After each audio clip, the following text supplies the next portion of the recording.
Hi, today is November 4th, 2022, and I wanted to make a quick video updating on what's going on in the local LA County multifamily market. Starting with a quick summary of our current pipeline.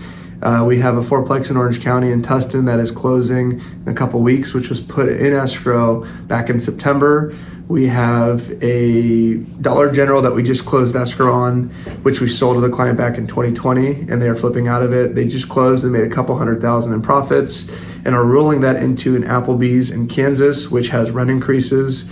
Motivation for that trade was obviously to roll over profits into a new deal, but also get into a lease that's absolute triple net and includes rent increases due to inflation.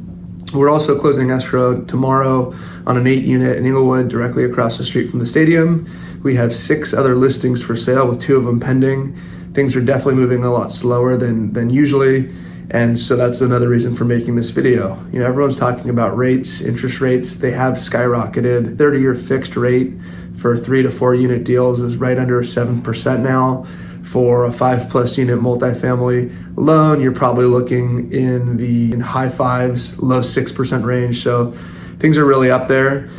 The main reason for the slowdown is, I think it's predominantly the sellers are stubborn, and if you sellers are watching this, I apologize, but really pricing has readjusted, and a lot of people aren't willing to accept the realities, and at the same time, buyers are very timid, so less transaction volume and pricing discovery is still to be determined. If you're a 1031 buyer, you are the main player in the market right now, and I do think there's some awesome opportunities because of less competition.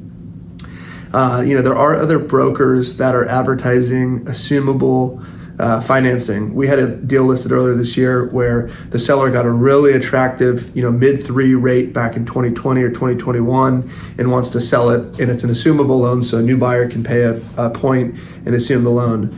That has been good and gravy. However, I just got a call with a client where assumable loans now are getting recalled and they're not allowing a new buyer to assume it. So the deal story was a buyer was under contract, remove all their contingencies because they thought it was a for sure thing to assume the loan and realized they could not. So be careful with those assumable loan deals. The secret sauce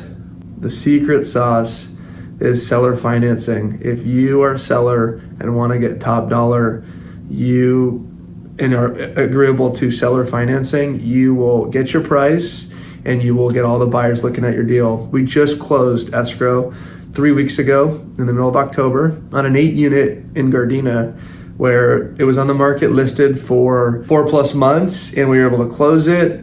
The seller agreed to a seller carry at 70% loan to value at 4.75% interest only for 5 years. Total win-win. The seller is making just about the same that he was making on his cash flow, but got to sell the building, and the buyer was able to get financing where no one else was able to get financing.